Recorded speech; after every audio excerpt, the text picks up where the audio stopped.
사실 그 부동산을 통해서 수익을 보겠다, 또 부동산 투자로 내가 돈을 벌겠다, 특히 수익형 부동산을 가지고 돈을 벌겠다라고 한다면 제일 중요한 꼭지가 첫 번째가 바로 전매 제한이 있느냐 없느냐라고 볼 수 있습니다. 안녕하세요, 원대한TV의 원대한입니다. 자, 오늘은 향동 모델하우스를 좀 소개를 해드리려고 합니다. 자, 모델하우스는 목동의 그 SBS 옆에 위치해 있는데요. 자, 모델하우스를 먼저 외관을 먼저 보여드리도록 하겠습니다. 자, 모델하우스의 외형을 보고 계십니다. 향동지구역에 위치한 DMC 스타비즈이죠. 만사 향동하다라고 되어 있네요. 자, 1차는 대림산업에서 진행을 했고요. 2차는 이제 해링턴에서 해링턴 타운으로 해서 2차가 진행이 됩니다. 자, 사인물 중에 제일 중요한 부분들이 이제 외형에 이렇게 담게 되는데요.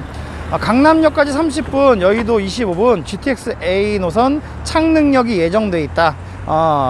이게 제일 중요한 부분이죠. 고양선 향동지구역과 그다음에 GTX A 노선이 만납니다. 착륙에서 만납니다.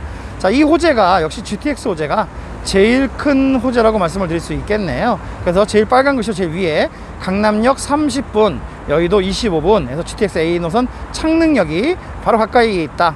자, 고양선 향동지구역에서 타고 두정거장을 가면 GTX A 노선이죠. 자, 그 밑에 이제 특급 수혜지에서 세 가지가 나와 있죠. 자, 청약 통장이 우선 필요 없다. 청약 통장 무. 대출 규제가 없다. 대출 규제 무. 다음에 전매 제한이 없다. 전매 제한 무입니다. 자, 보통 이게 보면 이제 전매 제한이 있다 없다에 따라서, 특히 전매 제한이 없을 경우에 대부분 이제 모델하우스들에서 홍보를 할 때 전매 제한이 없다는 걸 되게 강조하면서 좋아합니다. 근데 사실 전매 제한이 있고 없고 우리 일반 분들은 모르시는 분들이 아마 더 많으실 텐데요. 이 부동산 투자를 할 때에 제일 중요한 부분이 바로 여기 세 가지다. 그러니까 청약 통장을 굳이 쓸 필요가 없다라는 점, 다음에 대출 규제가 없이 대출이 많이 잘 나온다라는 점, 다음에 전매 제한이 없이 얼마든지 내가 팔고 싶을 때 시세 차익을 보고 팔 수 있다라는 점. 자, 이러한 점들이 부동산 투자에 있어서 제일 큰 호재다라고 말씀을 드릴 수 있겠습니다. 자, 우리 실내에 들어가서 그러면 이 세 가지, 청약 통장이 없어도 된다라는 점, 다음에 대출 규제가 없다라는 점, 다음에 전매 제한이 없다라는 점이 얼만큼 좋은 부분인가에 대해서 다시 한번 설명을 이어가도록 하겠고요. 다음에 2021 조선일보에서 미래 건축 문화 대상을 수여를 했습니다. 그만큼 DMC 스타비즈가 정말 가성비 높게 정말 있을 건 있고 또 필요한 건 없는, 그러니까 군사를 빼면서 꼭 필요한 것들이 정말 알차게 들어가 있는 이러한 설계 때문에 아마 대상을 받지 않았나 싶은데요. 그거에 대한 특장점들도 함께 이야기를 드리도록 하겠습니다. 자, 실내로 들어왔습니다.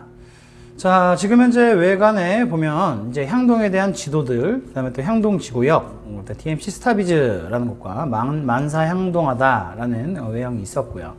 다음에 이제 제일 중요한 꼭지들로 꼽은 것이 바로 이제 청약 통장이 필요 없다라는 부분, 대출 규제가 없다라는 부분, 그리고 전매가 제한이 없다라는 부분이라고 말씀을 드렸습니다. 그래서 그거에 대한 이야기를 좀 잠깐 드려볼까 합니다. 자, 사실 그 부동산을 통해서 수익을 보겠다, 또 부동산 투자로 내가 돈을 벌겠다, 특히 수익형 부동산을 가지고 돈을 벌겠다라고 한다면 제일 중요한 꼭지가 첫 번째가 바로 전매 제한이 있느냐 없느냐라고 볼 수 있겠고요. 두 번째가 바로 대출 규제가 있느냐 없느냐라고 볼 수 있겠습니다. 자, 이 청약 통장은 주로 이제 아파트에 대한 이야기겠죠. 그리고 또 아파트는 또 실제로 청약이 돼서 내가 서울의 아파트를 들어간다고 하면 매우 큰 시세 차익을 볼 수 있기 때문에 중요한 한 가지의 요소라고 볼 수 있겠죠. 자, 그런데 이런 수익형 부동산에 투자를 했을 때 청약 통장의 기능이 사라진다고 한다면 그러면 매우 투자가 망설여지겠죠. 자, 청약 통장은 사실 이런 수익형 부동산에 필요가 없습니다. 이건 뭐 상식 중에 상식이고요. 다음에 부동산을 제가 일을 처음 시작할 때 배웠던 첫 번째 말이 있습니다. 그게 뭐냐면 모든 부동산은 전매로 번다라는 거거든요. 전매라는 거는 이제 분양권을 획득해서 입주하기 전에, 등기치기 전에 이 분양권을 매매하는 것, 이것을 전매라고 이야기를 합니다. 자, 전매라는 건 계약금이 10%밖에 들어가지 않기 때문에 실제로 들어가는 돈은 10%죠. 예를 들어 1억이라는 돈을 내가 가지고 있다. 그럼 부동산에서 1억이라는 거는 사실은 큰 돈이라고 볼 수는 없어요. 거의 뭐 기본 되는 첫 번째 단위라고 말씀드릴 수 있는데, 예를 들어 이 1억이라는 돈을 은행에다가 돈을 넣어 놓는다고 한다면 1억에 대한 이자가 나오겠죠. 그렇게 크지 않은 이자입니다. 자, 그런데 이렇게 분양권을 획득해서 내가 전매를 하겠다고 한다면 1억 가지고서 10억짜리 물건을 살 수 있게 됩니다. 그러면 나의 돈은 10억이라는 돈의 가치로 인정을 받게 되는 거죠. 그리고 이 전매라는 건 보통 이제 건설 기간, 그러니까 보통 한 2년 안팎 될 거예요. 그 기간 사이에 내가 전매권을 샀다가 건물 외형이 완성됐을 때, 그러니까 이제 외형이 다 되고 내부 공사 인테리어 할 때, 그러면 누가 보더라도 눈에 보이는 물건이거든요. 곧 입주를 앞둔 물건이고, 외형이 이렇게 생겼구나 되는 거고, 대부분 또 이런 수익형 상권들은 신도시가 만들어지는 초창기에 만들어지는 것이 아니라 거의 완성 단계에 들어가기 때문에 완성 단계에 지어지기 시작한 이런 건물들이 완성을 앞두고 있다고 한다면 도시 자체도 완전 그림이 다 완성되는 그림이 되죠. 자, 이럴 때가 대부분 이제 피를 주고 사시는 분들이 이런 물건들을 사기 때문에 그런 분들에게 물건을 팔기가 딱 피를 주고 팔기가 너무 좋은 거죠. 자, 그런 게 전매다라고 볼 수 있겠습니다. 물론 하이 리스크 하이 리턴이기 때문에 전매가 이제 리스크가 있는 것은 사실입니다. 그런데 이 리스크라는 게 우리가 주식들 많이 하시잖아요. 주식이 사실은 부동산보다 리스크가 더 크죠.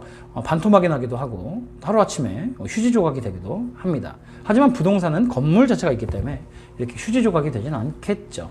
자, 그럼에도 불구하고 주식에 들어가는 이유는 확실한 정보, 보는 안목, 그래서 얘는 정말 안정성이 높아 또는 뭐 수익이 날 거야 라는 것에 대한 데이터와 그 다음에 또 믿음을 가지고 주식을 들어가는 거잖아요. 그것처럼 부동산도 그냥 전매가 된다고 아무거나 사고 전매가 된다고 그냥 아무거나 다 되고 이러지는 않습니다. 다음에 부동산이라는 건 결국 입지, 그다음에 교통 환경, 개발 호재 이런 것들을 보고서 들어가는 거기 때문에 제일 좋은 위치에 랜드마크, 제일 좋은 브랜드, 또 제일 좋은 것을 사고 그 제일 좋은 브랜드 중에서도 또 호실들 간의 경쟁을 하거든요. 자, 그 호실 중에서 제일 좋은 호실을 한다고 치면 사실은 입지만 좋아도 뭐 완판되고 또 전매가 얼마든지 잘 되는 건 사실이고 그 중에서 또 브랜드가 좋고 랜드마크다라고 한다면 그 지역을 대표하는 건물이라고 하면 없어서 못 파는 거기 때문에 전매가 확실하게 됩니다. 그런데 그 중에서도 그 랜드마크 중에 제일 좋은 호실이라고 한다면 얘는 정말 100% 안심하고 들어갈 수 있는 거죠. 이런 곳에 전매가 가능하다라고 한다면 정말 좋겠죠. 자, 내 돈에 들어간 건 1억이지만 10억으로 인정을 해주죠. 그리고 10억짜리가 그 2년 사이에 건물이 완성이 되고 또 개발 호재들이 이제 눈앞으로 다가오게 되고 그리고 도시가 이제 자리를 잡게 되고 한다면 시세 차익은 크게 발생할 수밖에 없습니다. 자, 아파트 같은 경우에는 뭐 거의 뭐 절반 되는 아파트 원래 가격의 절반 정도가 올라가는 일 또는 아파트 가격만큼 올라가는 일 또는 아파트 가격을 초월해서 올라가는 일은 비일비재하죠. 자, 이렇게 수익형 부동산의 또 중심 상권의 상가라면 또는 뭐 오피스라면 물론 그렇게까지도 올라갈 수 있다고 볼 수 있겠습니다만 그렇지 않고 10억짜리 물건이 뭐 12억이 됐다, 13억이 됐다 하면 대단히 많이 올라갔다고 볼 수는 없는 거거든요. 하지만 10억짜리가 12억이 되고 13억이 돼서 많이 올라간 건 아니지만 예를 든 게 아니라 내 돈으로 따져본다면 1억밖에 들어가지 않았다는 거죠. 그리고 차익은 2억, 3억이 났다. 많이 올라가지 않고 조금 올라간 게 2억, 3억이 났다.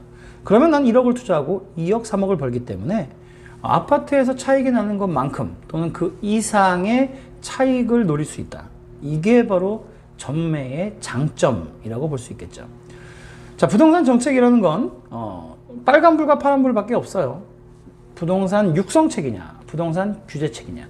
그럼 부동산 육성책과 규제책을 나눌 수 있는 그할 수단, 육성책을 쓸 거냐에 대한 수단, 규제책을 쓸 거냐에 대한 수단은 결국은 크게 많지 않습니다. 그 중에 대표적인 것이 전매 제한 또는 전매 제한을 풀었다라는 것. 다음에 두 번째는 대출 규제 또는 대출 규제를 풀었다라는 거죠. 대출 규제가 있고 전매 제한이 있다는 얘기는 부동산 규제책을 쓰고 있다. 그러니까 빨간불이 켜졌다는 얘기고요. 다음에 전매 제한이 없고 다음에 대출 규제가 없다는 것은 파란불이 켜졌다는 거예요. 현재 지금 대한민국은 전체적으로 부동산 투자에 대한 빨간불이 켜져 있죠. 그 중에서 이제 제일 중요한 게 주거 안정입니다. 그래서 주택이라고 본다면 빨간불이죠. 사실 오피스텔이라는 것은 사실은 분류할 때 주택법이 아니라 건축물법이거든요. 그런데도 불구하고 이제 주택수로 포함을 시켜버리죠. 그만큼 잠자리, 사람들의 주거, 생활, 의식주 중에 하나라고 한다면 어떻게 해서든 가격이 올리는 것을 막으려는 것이 뭐 진보든 보수든 정권에서 대부분 다 집값 상승의 안정화, 집값을 잡으려고 하는 것, 이거는 뭐 기본이라고 생각할 수 있어요. 자, 그런데 지금 현재는 모든 집들이 다 빨간불이 켜진 상태죠. 그런데 얘는 주거가 아닙니다. 건축물이죠. 그리고 비즈니스, 일하는 일, 잡, 일자리, 뭐 산업이기 때문에 최대한 그런 산업체를 육성시키고 일자리를 늘리기 위해서 각종 혜택들 있는 거고요. 혜택을 늘리지 않더라도 기존에 있었던 것에서 더 이상 규제를 한다거나 하지 않는 거죠. 그래서 지금 현재 부동산 투자 하시는 분들이 전부 다 주택은 막혀 있기 때문에 그거에 대해서 그거 외에 투자할 수 있는 방법이 바로 이렇게 역세권에, 초역세권에 대출 규제도 없으면서, 그러면서 전매 제한도 없으면서 청약 통장도 쓰지 않는 이런 곳으로 몰릴 수밖에 없기 때문에 이런 물건들이 현재 인기를 끌고 있다라고 말씀드릴 수 있겠습니다. 다음 외벽에 그 현수막 중에서 또 크게 써 있는 것이 바로 이제 미래 건축문화 대상을 수상했다라는 부분인데요. 자, 그래서 제가 설명을 드렸었던 부분이 가성비 높게 정말 필요한 것은 넣고 불필요한 것은 빼서 가성비를 높이면서도 정말 효과적으로 설계가 됐다. 그렇기 때문에 대상을 받지 않았나 싶다라고 말씀을 드렸는데요. 자, 그런 부분이 바로 이제 커뮤니티 시설입니다. 자, 보시면 이쪽에 대회의실이 있네요. 대회의실이 있고요. 다음에 중회의실이 있습니다. 그리고 폰부스도 보이네요. 다음에 소회의실이 있고요. 다음에 비즈니스 라운지, 그리고 카페테리아, 그리고 캡슐 호텔, 샤워부스, 그리고 또 소회의실들이 보이네요. 자, DMC 스타비즈는 섹션 오피스이죠. 지식산업센터가 아닌 섹션 오피스입니다. 중심 상권에 위치한, 초역세권에 위치한 섹션 오피스죠. 그런데 지식산업센터의 장점들을 그대로 담았습니다. 자, 요즘은 이제 워라밸이라고 해서 사무실 내에 직원들 휴게실도 있어야 되고, 또 회의실, 교육실 있어야 되고, 또 고객들이 왔을 때 고객들과 함께 이야기 나눌 수 있는 상담실도 필요하죠. 자, 이러한 공간들을 전부 다 담으려고 하면 직원들의 업무 공간 외에 그 외의 공간들이 많이 들어가기 때문에 사업주 입장에서 보다 더 넓은 평수의 사무실이 필요하고, 또 그거에 대한 뭐 임대료라든지 관리비라든지 많이 들어갈 수밖에 없겠죠. 자, 그런데 DMC 스타비즈는 지식산업센터, 특히 섹션 오피스형 지식산업센터, 업무형 지식산업센터의 장점들이죠. 바로 이제 회의 공간들, 그리고 미팅 공간들, 고객들과 함께 이야기 나눌 수 있는 미팅 공간들, 자, 그 다음에 직원들 간에 함께 또 이야기도 나누고 차도 마실 수 있는 카페테리아, 휴게실들, 그리고 팀별로 그룹 회의를 할 수 있는 소회의실들, 다음에 또 그 점심시간에 잠을 자게 되면 책상에 보통 엎드려 자잖아요. 그럴 때 되게 오히려 자고 나서도 피곤합니다. 단 30분을 자더라도 편하게 자게 하기 위해서 캡슐 호텔, 그리고 자고 나서 또 샤워 한번 딱 하고 나면 좋겠죠. 샤워 부스 등 공용 면적으로 업무 편의 시설들을 전부 다 각 건물마다 비치함으로 해서 실제로 사업주 입장에서는 사무실은 사무 공간으로 딱 직원들만을 위한 공간으로 이렇게 쓸 수 있기 때문에 오히려 전용률은 한 뭐 46% 정도 이렇게 나오긴 합니다만, 오히려 그게 싼 거죠. 그러니까 공용 면적이 많다고 해서 그게 다 버려지는 공간들이 아니라 실제로 사업주는 딱 직원들의 사무실만 이렇게 구하게 되면 그 외에 필요한 공간들, 뭐 회의실, 다음에 또 뭐 휴게실, 뭐 이런 것들을 전부 다 공용 면적으로 쓸 수 있는 거죠. 일할 때 하루 종일 회의하는 것도 아니고, 다음에 또 고객이 항상 와서 계속 하루 종일 고객들과 이야기 나누는 것도 아니고, 또 회의 노상하는 것도 아니고, 노상 차 마시는 거 아니잖아요. 그러니까 이런 것들을 공용 면적으로 쓰게 되면서 오히려 비용 절감의 효과를 가져올 수 있는 거라는 거죠. 또한 섹션 오피스들은 모든 기둥들을 복도와 다음에 또 외벽에 설치함으로 해서 중간에는 기둥이 존재하지 않아요. 그러다 보니까 이 가벽을 얼마든지 트거나 붙일 수 있다는 거죠. 마치 레고처럼 필요한 공간들을 넓게 해서 뭐 3칸, 4칸, 5칸 넓혀서 쓸 수도 있고, 또 그러니까 임대를 주는 사람 입장에서는 붙여 쓸 수도 있고 넓혀 쓸 수도 있기 때문에 작은 기업들도 내가 임대를 줄 수 있고, 또는 큰 회사들도 임대를 줄 수 있다라는 그러한 장점을 가지고 있기 때문에 일반 투자자들이 접근하기에 굉장히 좋은 그러한 장점을 가지고 있다라고 볼 수 있겠죠. 그렇기 때문에 투자자 입장에서는 적은 돈으로 투자할 수 있고, 다음에 또 들어와서 실사용자 입장에서는 보다 더 적은 임대료 또는 적은 관리비를 가지고 기업체를 운영할 수 있기 때문에 여러모로 가성비가 높겠죠. 자, 여기서 이제 필요한 부분들이 있다면, 그러니까 더해져야 되는 부분이 있다면 바로 이제 이런 중회의실, 뭐 대회의실, 뭐 소회의실, 뭐 캡슐 호텔, 카페테리아, 뭐 비즈니스 라운지 등등이라면 불필요한 것은 뭐가 있겠느냐? 보면 이제 사무 공간에 뭐 복층으로 쭉 다 설계가 된다든지, 아니면 뭐 수납함이 쫙 다 있다든지, 뭐 풀옵션으로 인테리어가 돼 있다든지, 이런 것들은 저는 거품이라고 생각을 하거든요. 물론 생각하는 사람에 따라 차이는 다르겠습니다만, 왜냐하면 섹션 오피스의 최대 장점은 이렇게 벽을 트거나 붙여서 얼마든지 자유롭게 필요한 사무실만큼의 공간을 쓸 수 있다는 점인데, 예를 들어서 매 칸마다, 매 호실마다 수납함이 있고 다음에 또 복층이 돼 있고 한다고 하면 트기가 불편하지는 얘기거든요. 딱 설계가 된, 그러니까 풀옵션으로 들어간 부분들만 써야 되기 때문에 이렇게 자유롭게 변형이 가능하다라는 섹션 오피스의 최대 장점이 사라져버리는 그러한 역효과를 낳습니다. 그렇기 때문에 그러한 부분들은 오히려 더 과잉해서 많이 들어가서 쓸데없이 낭비되는 그러한 돈이다라고 볼 수 있겠죠. 자, 그래서 혁신 대상, 그러니까 미래 건축 문화 대상을 선정한 이유, 물론 뭐 제가 직접 선정한 건 아니라서 뭐 저는 어디까지 추론을 할 수밖에 없겠습니다만, 추론해 봤을 때 정말 필요한 거는 꽉 차게 알차게 잘 들어가고 불필요한 부분들은 과감하게 걷어낸, 이러한 것이 진정한 미래 건축 문화 대상을 수상한 그러한 이유가 아닐까 생각해 봅니다. 자, 5월 1일 현재 오피스는 이미 다 벌써 지지난달에 분양이 다 완료가 됐습니다. 그래서 1차 부분에 대한 오피스는 다 팔렸고요.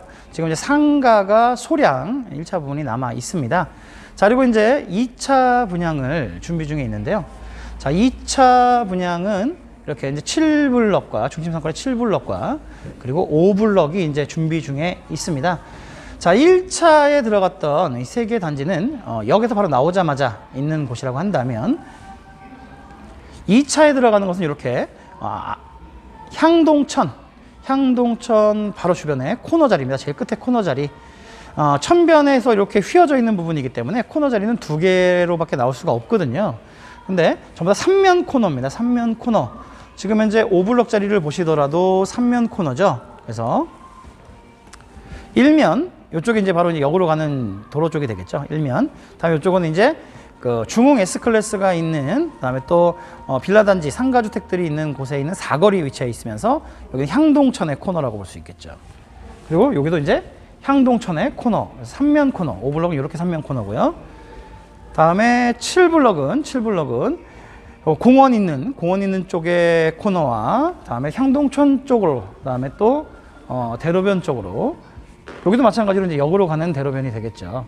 자, 이렇게 3면 코너. 그래서 이 향동천에서 중심 상권에서 향동천을 끼고 있는 3면 코너는 이렇게 2개의 땅입니다. 딱 2개 땅이죠. 자, 보시는 이쪽 7블럭과 5블럭 정말 좋은 입지죠. 요걸로 해서 지금 현재 분양 예정에 있습니다.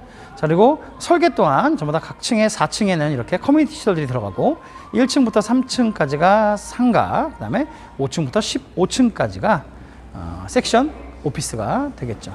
자, 이 또한도 분양이 열리자마자 바로 또 분양이 되게 빠르게 진행될 것으로 예상됩니다. 자, 오늘은 그 모델하우스의 외관과 다음에 또 제일 이 모델하우스에서 중요하게 봐야 되는 점에 대해서 말씀을 드렸습니다. 자, 감사합니다.